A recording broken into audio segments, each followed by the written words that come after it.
Magandang hapon! Kumusta po? Narito po ulit ang update natin para sa lagay ng ating panahon ngayong hapon po ng June 13, 2025.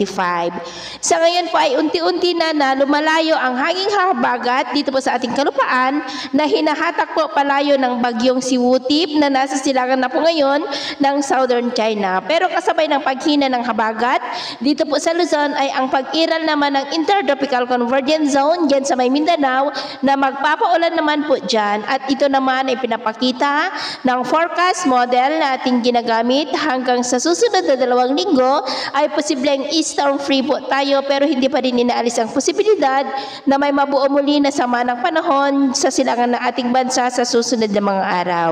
At sa lagay ng ating panahon ngayong hapon ay nakakaranas ng maulap na kalangitan with isolated rains sa ilang bahagi ng Batanes, Babuyan Islands, ilang bahagi ng Cagayan, Quirino, Nueva Vizcaya, Nueva Ecija, Quezon, Metro Manila, Rizal, Camarines Norte, Mindoro Provinces, Sorsogon, Masbate, Aklan, Antique, Iloilo, Negros, Cebu, Bohol, ilang bahagi ng Leyte, Samar Provinces at malaking bahagi po ng Mindanao. At mamayang gabi, mas maayos pa rin ang panahon sa malaking bahagi ng bansa pero may chance pa rin ng mga isolated rain sa ilang bahagi ng extreme Northern Luzon, Cagayan, ilang bahagi ng Southern Luzon, Western Visayas, Sulu Archipelago, ilang bahagi ng Northern Mindanao at Sultan Kudarat, maging sa ilang bahagi po ng Davao Oriental.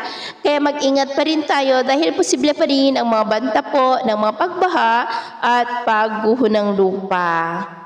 At sa atin naman pong mga baybayin, dahil sa habagat ay maalon po ngayon sa kanlurang baybayin ng Luzon, maging sa mga baybayin ng mga isla ng extreme Northern Luzon, ng mga alon po ay posibleng aabot hanggang sa 1.8 to 2.5 meters height. Kaya hanggat maaari, ay iwasan na muna natin ang papalaot din sa mga may kulay pula para mas makaiwas sa mga sakunang pangkaragatan. So, ito ang latest update natin sa araw na ito. At ako pamuli si James na nagsasabing, sa kahit anong pagsubok po na darating sa ating buhay, huwag na huwag po tayong mawawalan ng pag-asa. Thank you and God bless!